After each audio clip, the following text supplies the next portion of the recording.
Hello. We're back Hello. with Kevin Arnold. How you doing, Kev? Thanks for I'm joining me. doing well. I'm doing well. How are you? I'm feeling refreshed. Thank you very Yes, you much. just came off your vacation, so Yeah, two weeks of vacation, then 1 week where you have to legally have to be sick after your holiday. But all good. It was just adding to the rest, you know. yeah, It was one great. of the I'm glad you're refreshed. Thank you very much, mate. It was one of those like those kind of the nice version of being sick where you kind of like you don't feel terrible, you just feel tired, so you have to like sleep a lot. It's Mm. not bad actually, to be honest. Yeah. I feel like that all the time, though. So Fair enough. Do you want to do a little introduction before we get started, mate, so people know sure, who you are and what you do? yeah, sure. For those who don't know me, Exactly. my name's Kevin Arnold. I live in the Dallas, Texas area. I do Power BI data consulting for a living. Have a company in the States called Expert Analytics. And we have a bunch of clients that we deal with on a day-to-day basis and, always looking for more. Uh, recently, in May, became an MVP. Oh, really Microsoft. cool. Congratulations, man. Yeah, thank you. So yeah, this is my first year with the MVP experience. It has been very interesting, very great. So I Mm. appreciate that Microsoft has given that to me, uh, and hopefully that'll continue to last. But yeah, that's a little bit about me. That's a very nice summary of who you are and how you exist in this Power BI world.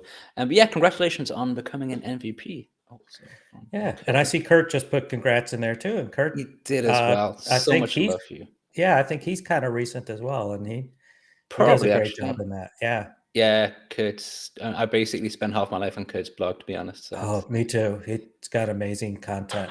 yeah, it's all this like so many great checklist articles as well. I was on one Hmm. before. I was like, yeah, I'm gonna save that for for next month. Starting a new job, so yeah, I'll leave that. Makes me look more professional, you know. Yes. How was your first MVP summit then? The summit was unbelievable. It was just, I mean, I could use the word amazing. It definitely was amazing. It was busy. Mm, Um, yeah, I went out there on a Sunday, started meeting up with other people I've never met before at the hotel, and then we had sessions um, every day of the week. So the main part was the middle of the week. So it was a very busy week. okay.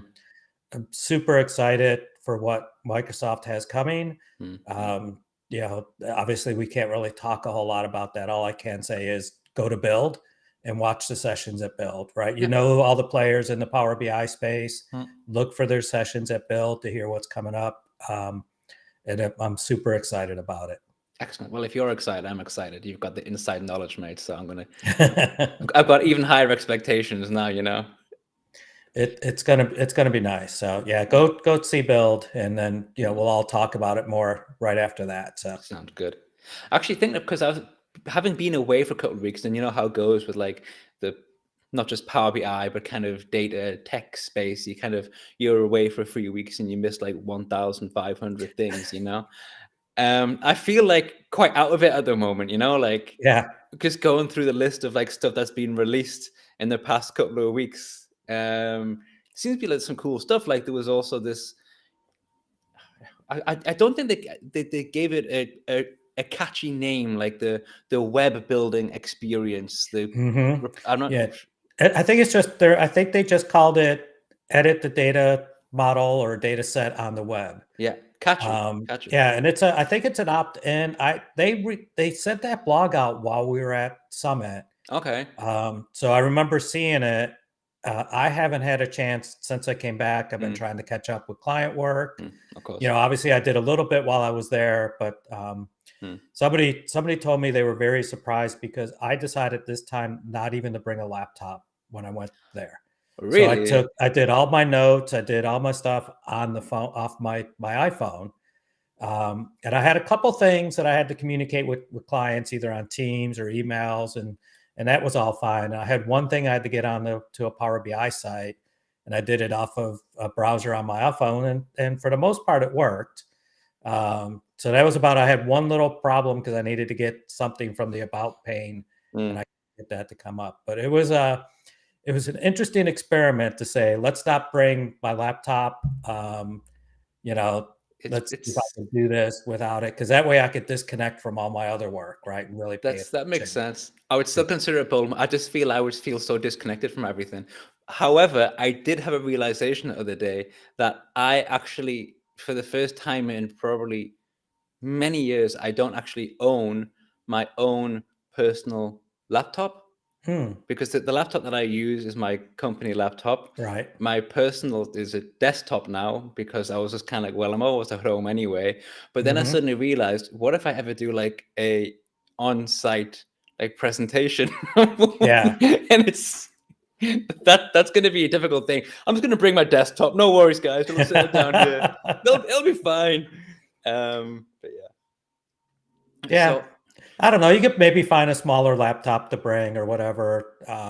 Both I ha- the newer one I have and the older one hmm. are that still works are very heavy, and so I didn't really want to travel with them. But maybe one of these days I'll buy some lighter weight one that's better for presentations. Yeah, I have like an old Dell one where the kind of like one of the hinges is snapped to the screen's just like hanging off a little bit. Hmm. So that's also a very professional look from my side just to show with this. Like this is like something from like 2005. I use it for Netflix and like that's it, you know. So Um, are you like me? Like, even if they only semi work, you just never get rid of them. I got a stack in my closet of old laptops. It's oh yeah, ridiculous. yeah. I'm still kind of in mourning for the laptop that I had. I bought it like a year before pandemic, Hmm. and it was this like a compact little thing, but really I forget exactly what it was called. I loved it. Worked really well. I've mentioned this story before on one of these streams, but my daughter actually snapped the screen in half Mm. during like a pandemic rage, which I could kind of understand because she was frustrated by not be able to see her friends. But like opening up my laptop and seeing the screen just like shattered because she just done like, I was like, oh my god. And it was the moment she said it was she didn't understand the concept of price and gadget. She was just kind of like, Right. oh, why are you so upset that it's just the small one? I was like, because size and Yeah, price works size. that way, right? Yeah, size and price are opposite. So Yeah. that's for Oh man. sure. That's for sure. Sorry, Yeah. going back to this thing about the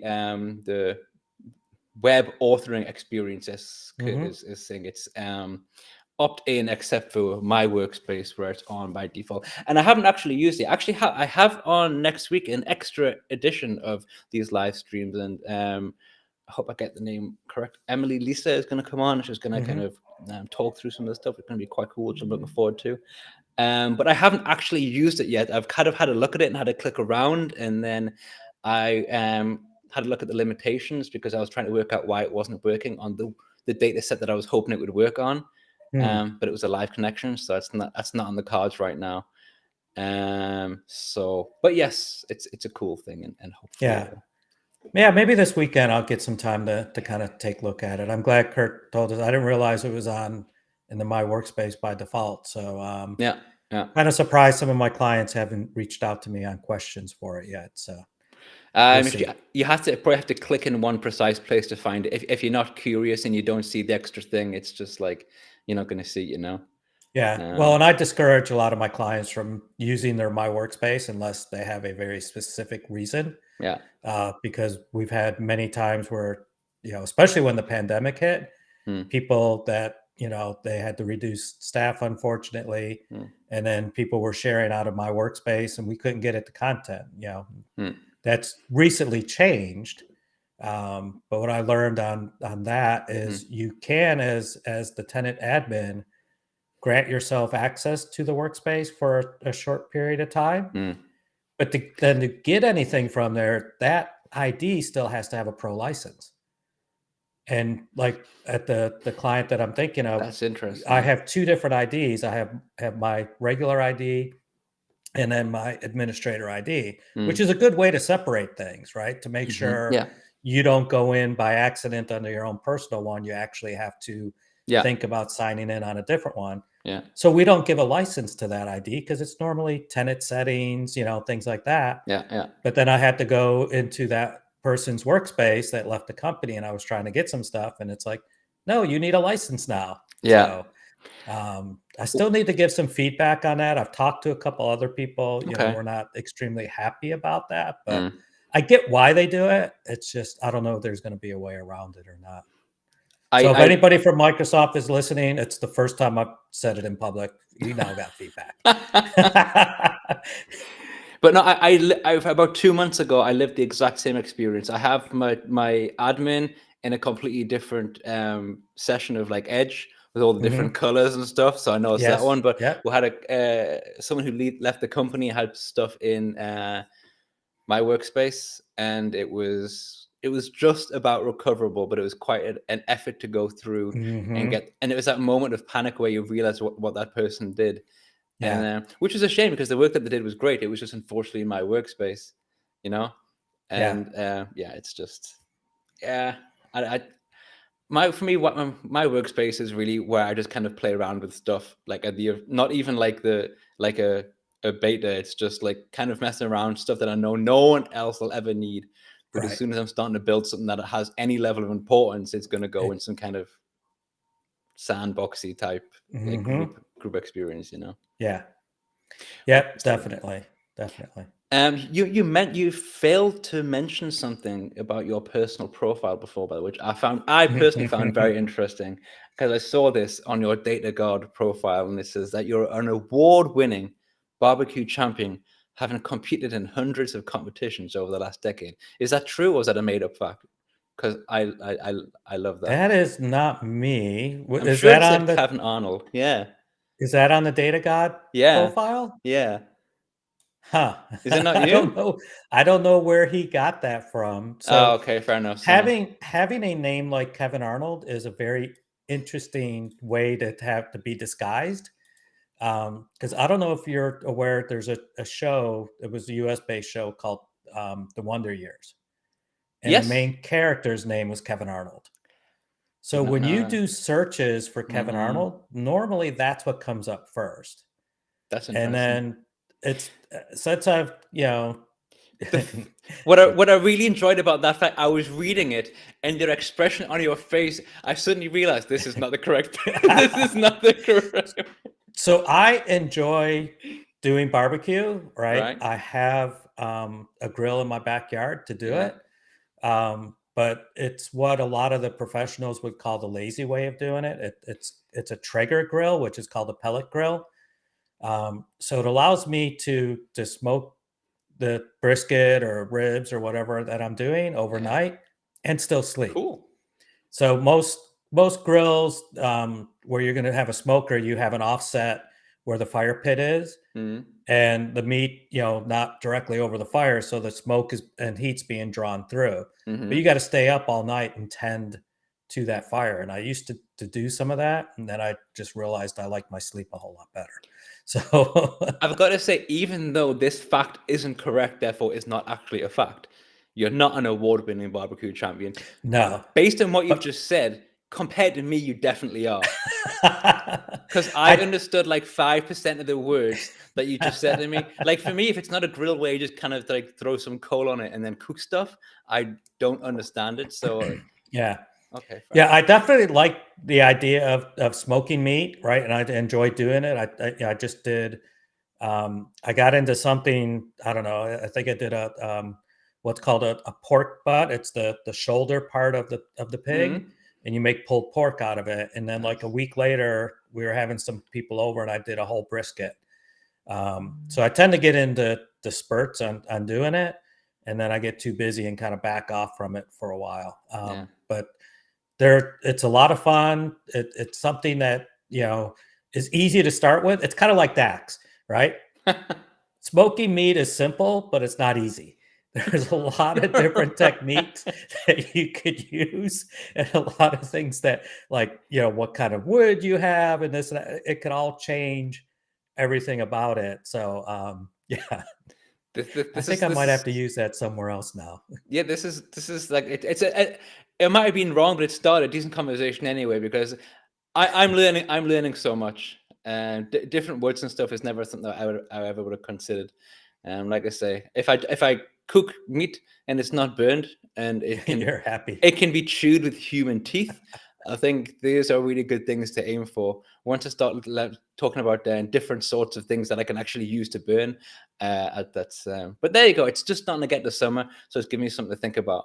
There you go. I Yeah, think we're well, or if you ever come to the Dallas, Texas area, I'll cook for you, and then we'll actually go get good barbecue after that. sound. That sounds good. Dallas, Texas, being one of the coolest places to visit in the U.S. because it's one of those places that you hear all the time. Like, Dallas, Texas must be referenced so many times in, like, TV shows and Oh films yeah, and what yeah, have you. So yeah, yeah. It used absolutely. to be that complete show called Dallas, Yeah, right? right. J.R. Ewing. Before my Um, time. Yeah. yeah, it's real. This show's my age, right? I want to Oh, say okay. this is like an '80s type of show. I'm all about Um, the 80s as well. Maybe it's just like a different thing. I mean, I was born in 82, so I'll never consider myself like an 80s kid, more like a 90s kid, because that's when I was more like aware of what was going on. But mhm. Dallas, I mean, who shot JR? That's Dallas, right? Right, that's Dallas. And it could have been '90s, I don't know. I mean, I lose track of It's so '80s, long '90s, ago. and It's all like pretty much the same thing, right? it is so long ago. Yeah. So it's, yeah. You have We those won't even get into that one, I guess, yet, no, so you had those moments when you realize how long it actually was in years, and it's just kind of like, oh right, I actually am. I'm getting well, up there in years. yeah, it goes back to the first question Donald put out there, right? Tell Detroit stories. It was the mid '80s that I was living in Detroit, so Fair enough. and, I don't know how much people know about Detroit, but I lived around, for a year or Mhm. so, different parts of it. If you know Eminem, who's the rapper, sings about Detroit, he sings Yeah. Eight Mile, Right. Yeah. Yeah. right? So I lived a half mile south of 8 Mile for a while, and then a half mile north of 8 Mile. Okay. And it's everything that he talks about. There was a lot of interesting characters that went up and down 8 Mile. Okay. And I think it's even more since I've lived there. The last time I went back, I went down to try to find the house that I rented a room from a guy. And right when I was getting ready to move out, there was a double murder down the street. So I was like, yeah, this is a good time to move out. So, That would be a um, good way to inspire someone to choose a new neighborhood, probably. yeah, yeah. Yeah. So that's as far as we'll go with, because some of the other stories are even Mm, worse than that. So fair enough. So 8 Mile, I suppose, is like therefore a road or a street in. yeah, Okay. yeah. The way Detroit is laid out, um, I want to say it's their east-west going roads. Mm, They start from the center and then they go a mile out, right? mm, And that's 1 mile, and just keep adding it up. So okay. you always know how far you are from basically downtown by the mile street that you're on. That's actually And then quite a they good have idea. crossroads. They have another set of crossroads that come down that almost make it into, I mean, Detroit, the Motor City, it makes it almost into a spoke, like a wheel Mm. spoke coming down into the city when you look at the map. So I suppose that was intentional city planning to kind You of know, that's a good question. I don't know if they started that before GM took over Mm. there, or not. So You could put a car on each spoke and have like a race to see who gets to the center first. That could be good yeah, fun. yeah, I suppose that's not an original idea, but that'd be quite cool. yeah. Donald might be able to comment on that. He Yeah, he still lives up in, not in Detroit, but he's, what does he say here? He left Detroit in the late in the '80s. 80s, fair enough. So Yeah. that's a while ago. I was driving back from when we were in Holland, Austria, and we decided where we were staying is like roughly a 9-hour drive from Berlin. Hmm. And because we're with like the kids and the two dogs and stuff, on the way down we stopped halfway, had a night over. But on the way back we decided, screw it, let's just drive it in one go. So we did that, and this is going somewhere. The story for once, we had to take a short. Where's Jeff to Yeah, throw yeah. off the It's like story? stop it, man. Shut up. What's this got to do with Power BI? Actually, nothing to do with Power BI, by the way. There was a huge traffic jam at one point, and Google directed us to go through it a different way. And I'm driving, and I'm like, at one point, I'm like, am I driving on a racetrack? And I Mm, was. There was a small town in Germany. I forget the name of it. That basically the road system is used also. They shut it off and they use it as a race course. Like a Grand Prix or something, I Yeah, guess. kind of something. I Yeah. think it's for like something smaller, of course, but like that Hmm. sort of thing. And I'm driving, and there's those kind of like red and white striped things down the road, and there's like grandstands, and I'm like, this is cool, but That had to also be interesting. it was, but it was a little bit dangerous because I was so tempted just to put my foot down and just to see if I could like take a corner in some kind of cool way. Had it not be the fact that my car basically can't move at any good speed whatsoever, and it was full of my family and bags, Yeah. um, but it was It- quite a cool thing. Yeah.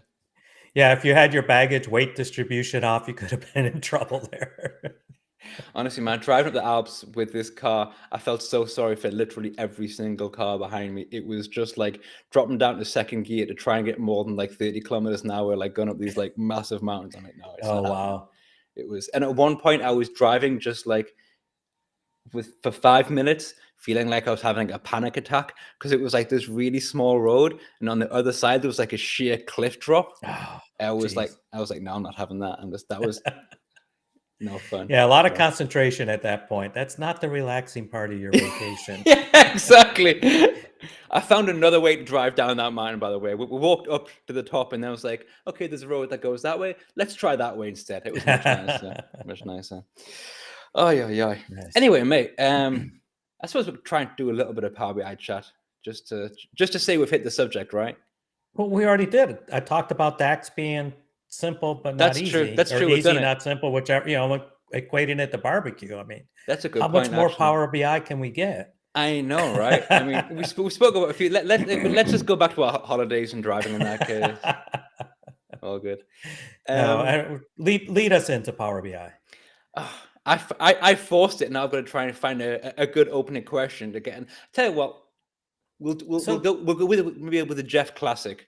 You know, we can do like a what feature in Power BI do you think is missing, or which one feature, if you could pick mm. anything in the world, what would you have in just a Jeff classic? I think we'll call that one. Boy, There you go. that's a good question Just because to I put you also on the got to spot, you think. know.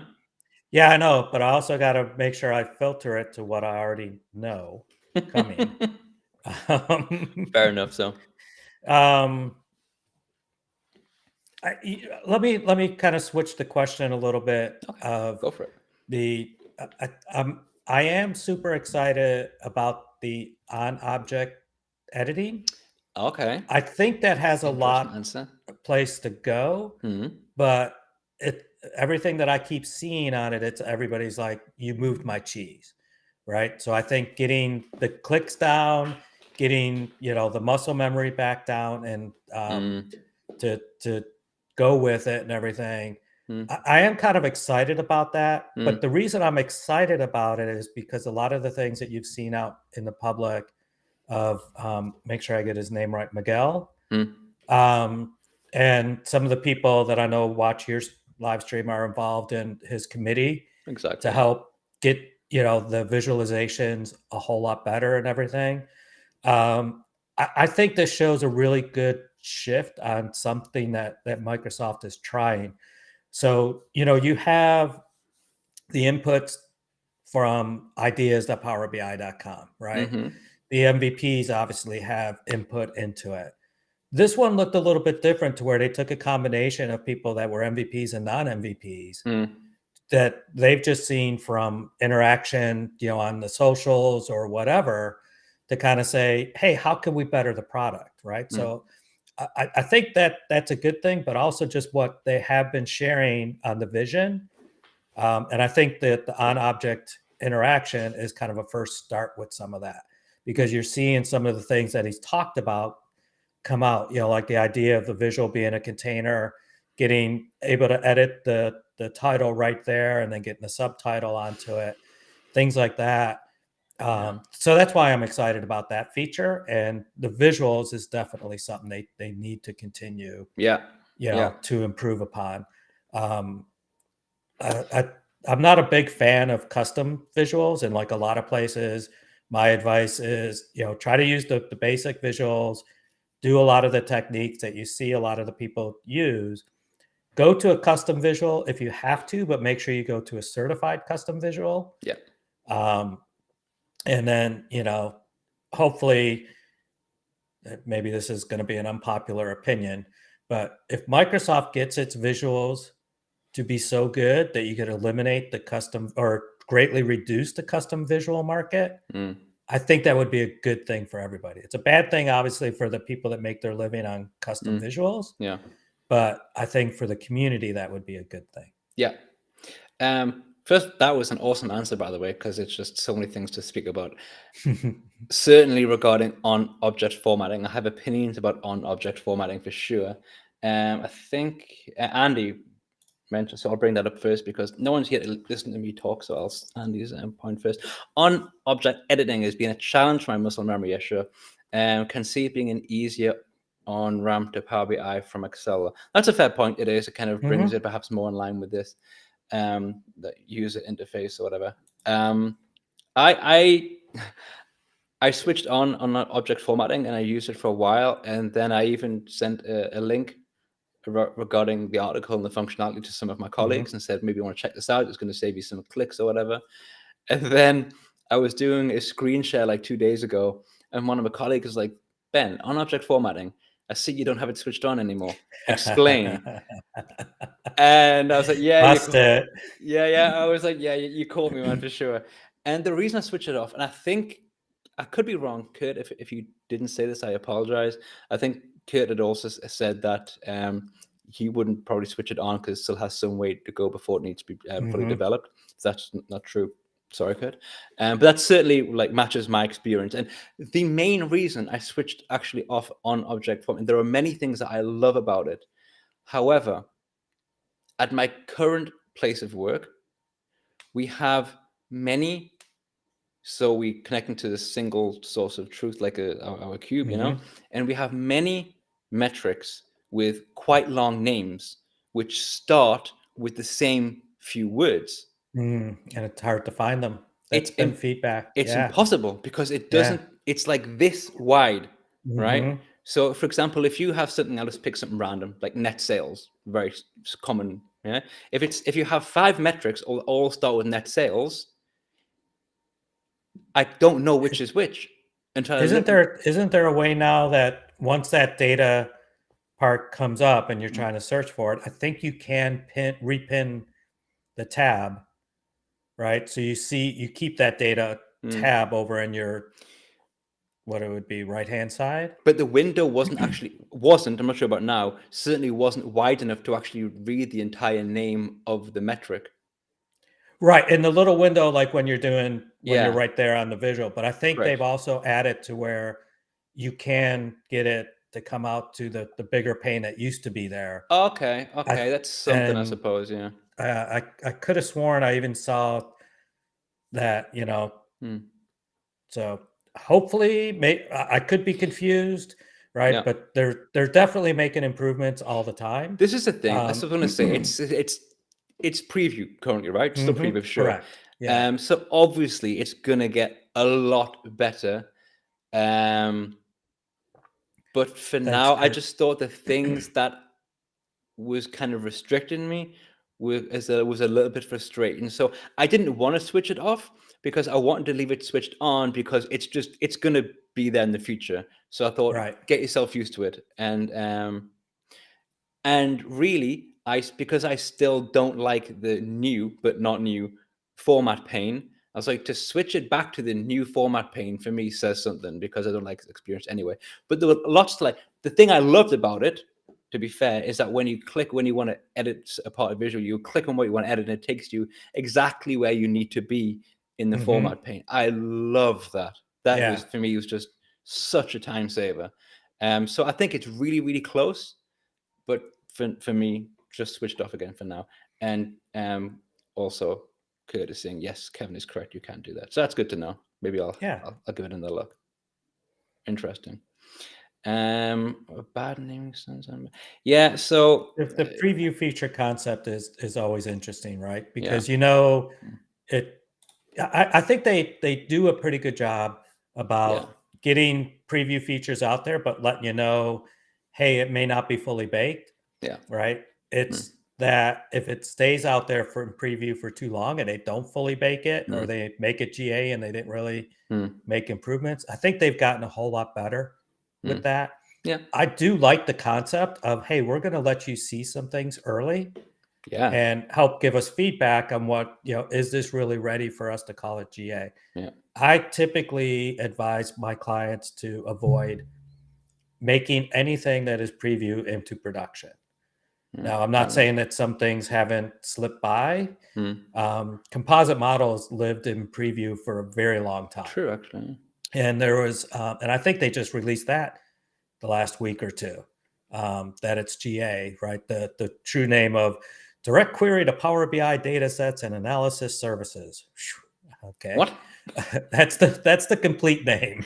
Okay, fair enough. So, The reason I know it is I've done a bunch of presentations over this year on it. So, okay, but it's short, and most people just call it composite models. that's probably fair. Yeah, which is, um, but I have used that with a production type solution because I Mm. knew how far baked it was, Mm. and I think Yeah. it was even on the socials where they talked about there was just a couple things that they were trying to work out, which was I think Mm. some of those build permissions that were needed and stuff like that Yeah. before they Absolutely. made it actually GA. Mm. So at that point, I decided, hey, yeah, we have a good, we need this, and it's a good solution. We've Mm. tested and tested because that's the key, right? Test, make sure it's going to work, Yeah. and then put it out there. But yeah, you definitely on preview, be careful. Be careful. Make um, some of my clients like I use this word, some don't. I'm constant on let's make intentional decisions, Okay. right? Rather than just a decision that comes up because it had to. Mm. So a lot of times I'll see people just start doing something and go, well, I did that. And so, yeah, I just made it live. I Mm. go, really? Well, should we intentionally kind of look at this and say Mm. we intentionally want to use this and understand the risk? And Yeah. No, that I makes think it's a sense. good philosophy, but No, absolutely. And also going back to what you said before, I do also fully agree, by the way, that it's great that there is this concept of a preview feature that you can opt mhm, into. Kind of win-win, right? Because there are some stuff there right. that you otherwise wouldn't have. It gives Microsoft a chance to get some feedback through the usual channels. Hmm. Everyone has their preferred channels for sure. Um, I think the one of the things that they released and that wasn't released as preview. Now, this one wasn't released as preview for sure, and had something in that I really didn't like. I think it was the page navigator wasn't released as Mm, pre. It was released direct as with it wasn't preview, and that had a couple of things in that kind of, I mean, an exaggeration, but of course, yeah. but broke my heart because they didn't work, and because it wasn't in preview, I was like, "Oh god, this is not gonna get fixed for a long time." Mm, They did eventually get fixed, but I think that's also maybe just like when it's for certain things, when it's kind of like a very new functionality, it's better to have it that way because you can. It also takes a bit of pressure off Microsoft as well, by the way, because right. they can say it's preview. Come on, it's preview. Yeah. I Give us a wonder if break, you on know? that one, it because it's almost a different visual, right? So you could opt to use the visual or not use the visual, so you don't Yeah, really have to have a preview switch for it. But I that's a don't fair know. point. I mean, That's a that's an interesting mhm. thought now of what is their philosophy on what goes through the preview part and what just goes out because it can be used, you That's a know? good question, man. Yeah, I don't know that we know the answer, but hey, come to the live stream, more questions than answers. Yeah, exactly. On the subject of more questions, Kurt asked one before, and it's a good question because it's something that I kind of lived through myself. Mhm. So today I was discussing, so Kurt, today I was discussing with someone who wanted to get into Power BI but had absolutely no data background whatsoever. Where should a profile like that start with learning Power BI, in your opinion? I love this question. It is a great question, and there's a lot of different opinions on Mm. this. And I'm going to start out with a hard opinion, which is not the way that I did Okay. it. um, but if you're starting out kind of brand new, um, and I'm not 100% sure I could justify this, but I would start on the visualization side. and really start trying to get to understand that, and then work your way back to the data side. Especially if you got a small amount of data. Mm-hmm. Um, if you could just easily ingest a spreadsheet and even do the poorer practice of one big table, right, and everything else, and you could get some visualizations out, you could get some questions answered, and you could get yourself into this mindset of I could produce visualizations, or I could produce some type of storytelling that's going to generate more questions and more answers. Mm. I think that would be the right place for somebody to start. The visualization side for me has always been struggling. I'm Mm. more not as much of the artist and everything. But even if I could do the basics, and like a lot of people can, so I would start there Yeah. and then start working backwards into what are the good disciplines that you really need to reshape the data.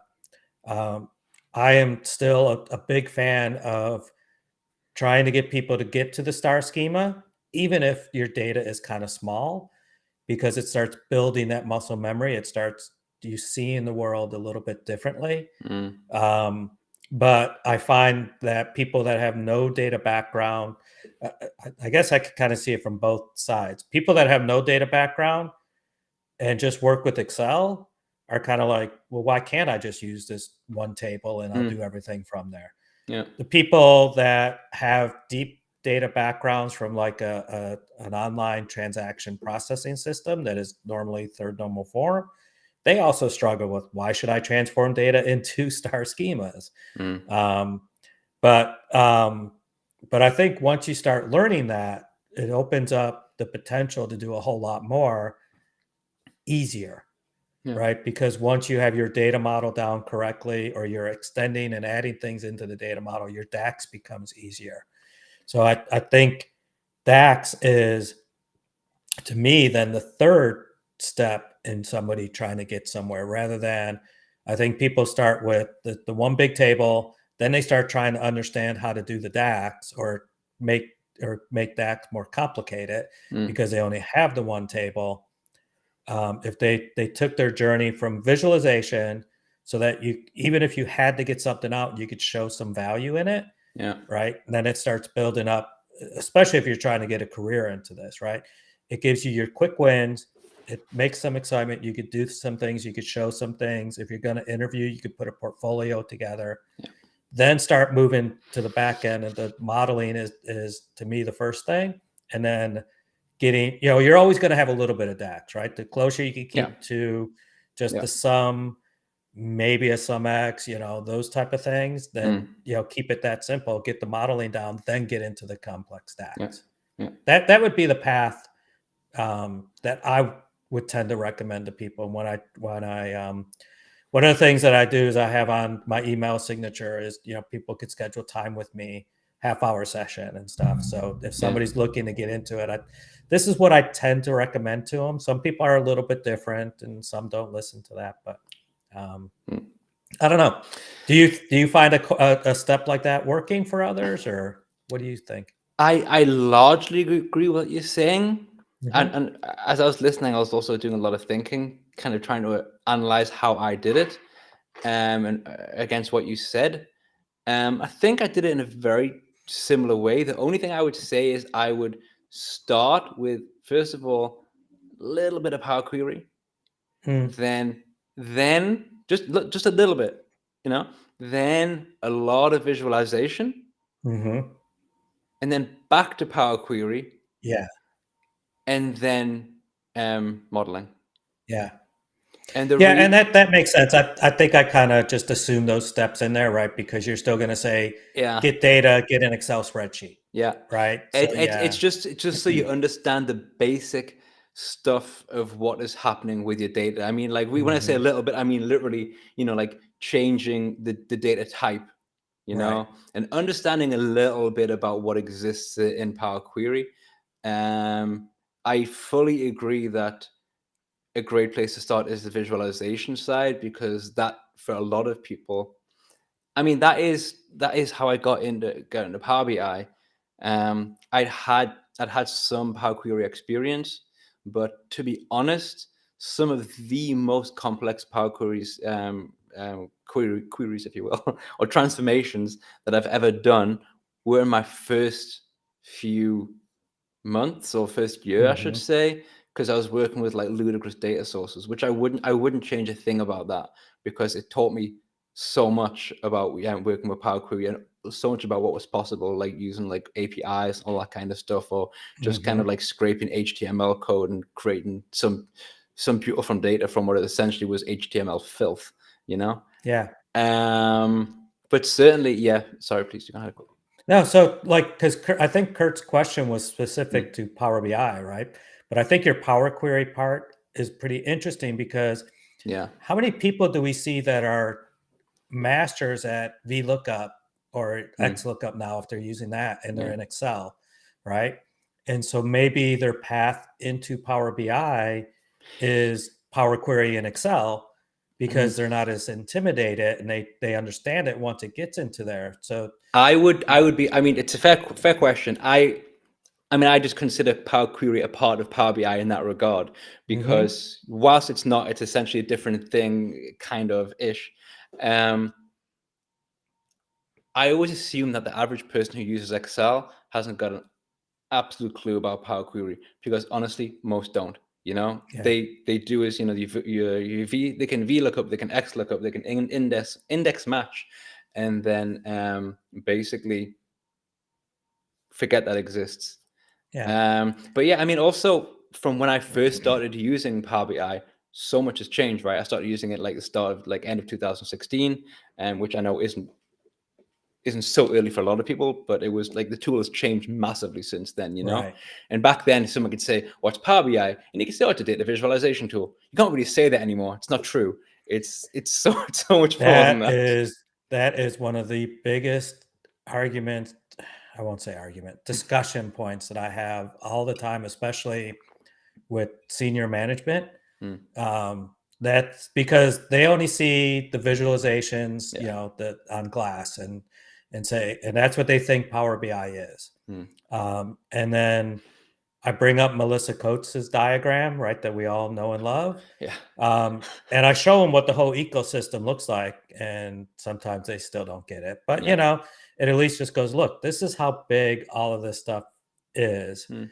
Um, but to kind of go back to Kurt's question, I think the only proper response to that question is it depends. So $1. There you go. $1. Um, but yeah, he's kind of speaking more to that question. Yeah, because it's so big. The reason, I mean, basically, I suppose you could shorten the answer and just say, just stick to everything. Start with everything that's in a PBIX, right? Hmm. This is, or whatever you want to call it, PBIX, but PBIX. Um, because for many people, as you said yourself, if you trying to create a career or a job from Power BI knowledge, for many people, for most people, what Power BI is creating and publishing a report. Yeah. Yeah. And you're going to start touching so many other parts of that once you're familiar with the PBIX part, with creating stuff and publishing stuff. And then you start, oh, but someone needs access. How do I get access? What's this admin stuff? What does this mean? And it kind of follows Yeah. on from itself. So, and I think I made one assumption when I answered that question, and I'm going to Mm. kind of change this assumption based upon what you said and one of the things that I do. Um, if you are already in a shop that you're providing enterprise level data sets, which I Mm. think you said you tend to do that. You have at your place, the golden data Yeah, set, yeah, yeah. right? There's things for people that definitely those if those people if there's people there that have access to that and Mm. they could just start with the visualization on it, right? Mm. Or maybe even writing report level measures. And this is the part that I think would be unpopular, and I know there's a lot of reasons why. I do sometimes encourage people that are just brand new to it, start on the web experience. Connect to that. I have a Power BI data set that you're allowed to build from. So just do create new report on the web, use the web experience. Now I know the challenges in downloading the reports. I know there's ways around that. I think a lot of that hopefully will get better Mm. because For sure. Microsoft is more as we just saw with the data model editing online, right? There's going to get more and more that you're going to be, able to do online and get, complete, that I don't know that desktop will ever fully go away. I think there'll be just a couple little bit more ways Mm, of doing some things, but they're going to try to move as much as they can up onto the web, yeah. right? From what the announcements.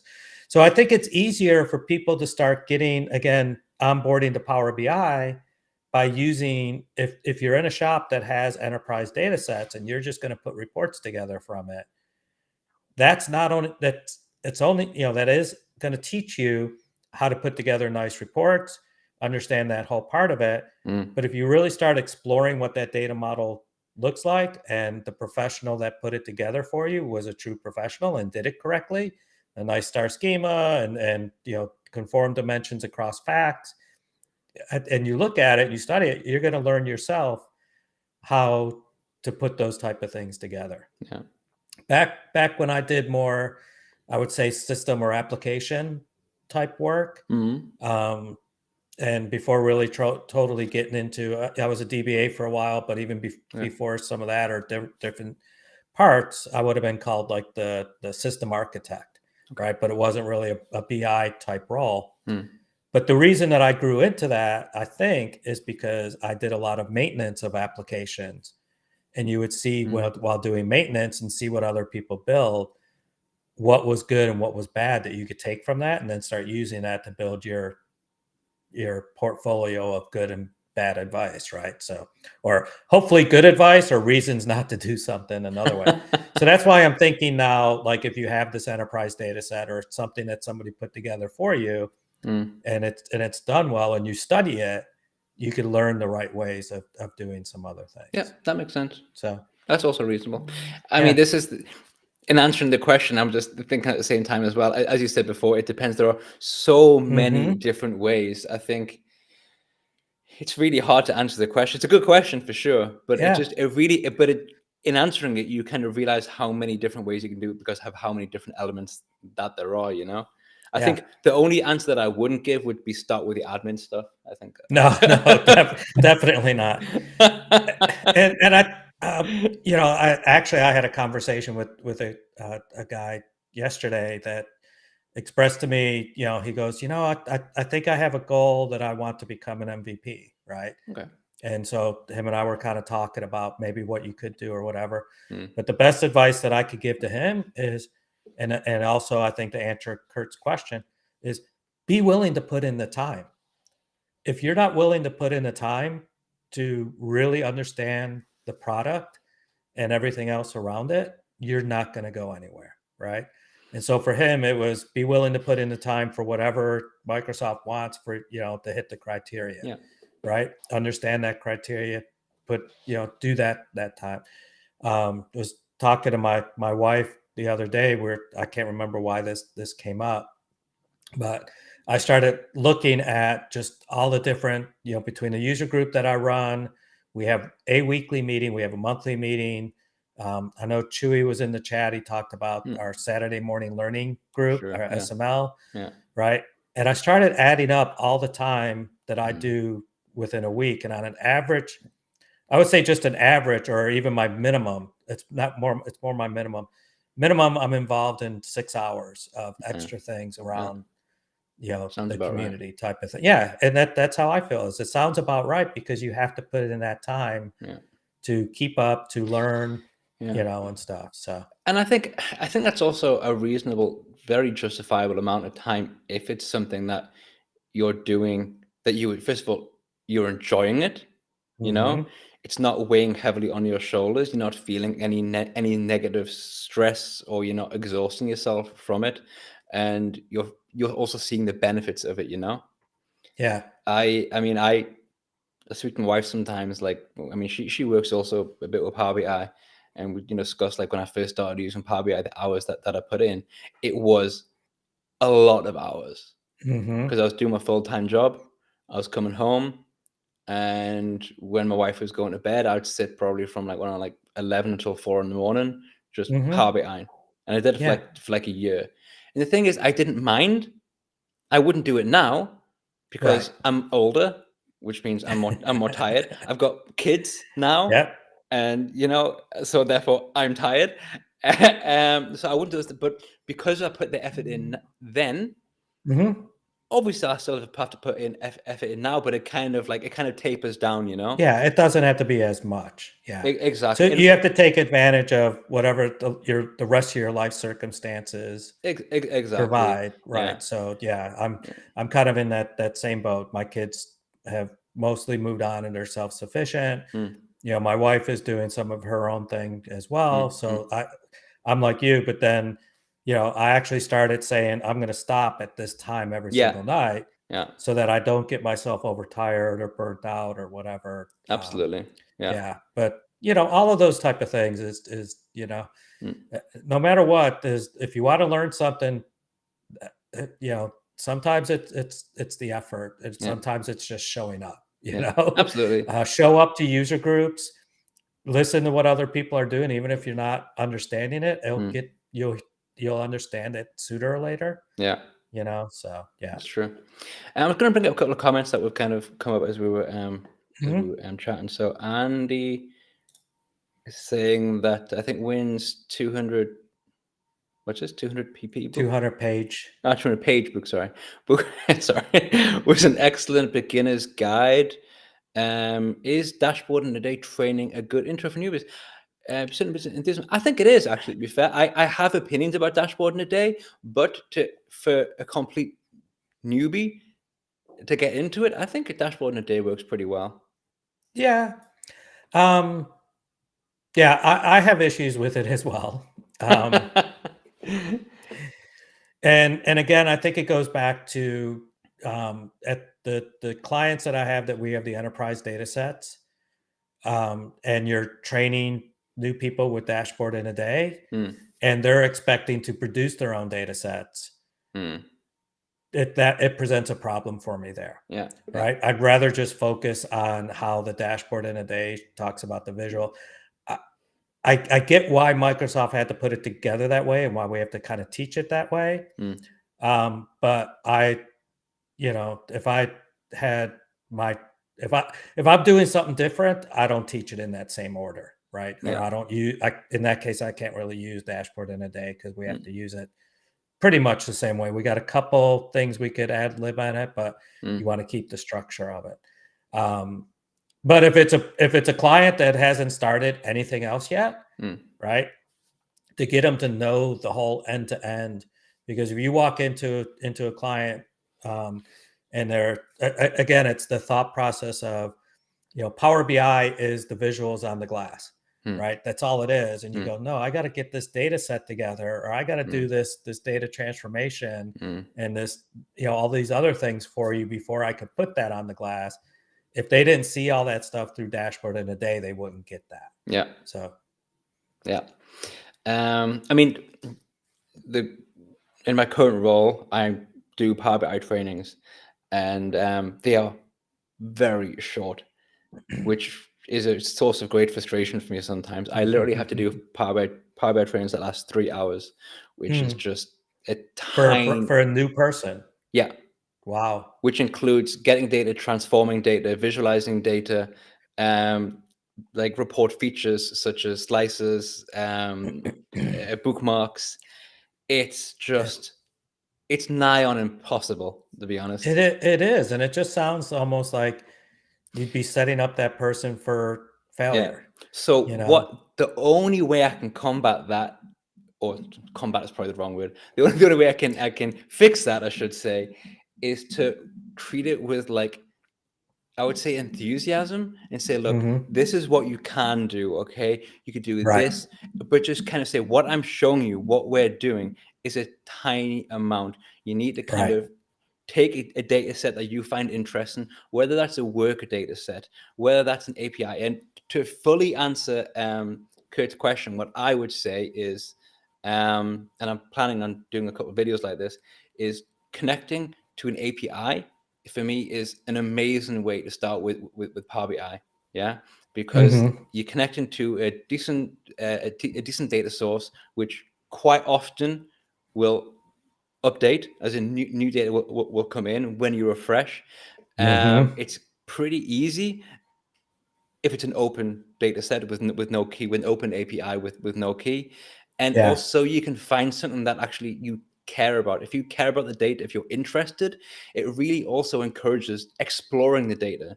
And I think that's true. if you're totally new to Power BI, what you need to understand, what you need to learn is actually how to explore data, because through Hmm. exploration you'll find stuff in Power Query that you'll need to do because you want to do it, Right. ways to visualize data because you're like, oh, well, I wonder how this would look if I did it that way. And that enthusiasm will kind of guide yourself through the process, Yeah. that's what I find.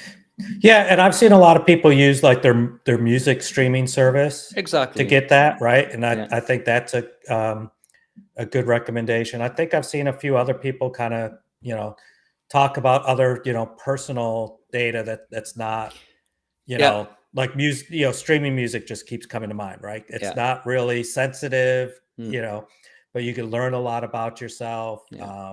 A if really you good if one you're using that a whole lot. also, like email data as well. Hmm. Like if you connect to like your Outlook server or whatever it is, you can just to do like counts of how many emails do you get per day, at what time do you get most emails in your day, which Hmm. how many emails do you get from a specific person, all this type of, how often are you an email but you're CC'd in that email, the email isn't sent to you, Yeah. all this type of stuff it's about you. And it's like, oh, it's about, so this is that Yeah. it also stokes your interest, so And then you'll be up till 4 in the morning like you know? exactly. Oh man, I please those things. I mean, to be fair, it's not like I don't stay up until 4 o'clock anymore. I do it very rarely, but you have those moments where like I'm not gonna go to bed until I get this query right, or until if I get this calculation right, you Yeah. know. And it's just a nightmare because obviously the more you stay up, the more tired you get, and the harder it is to actually achieve your goal.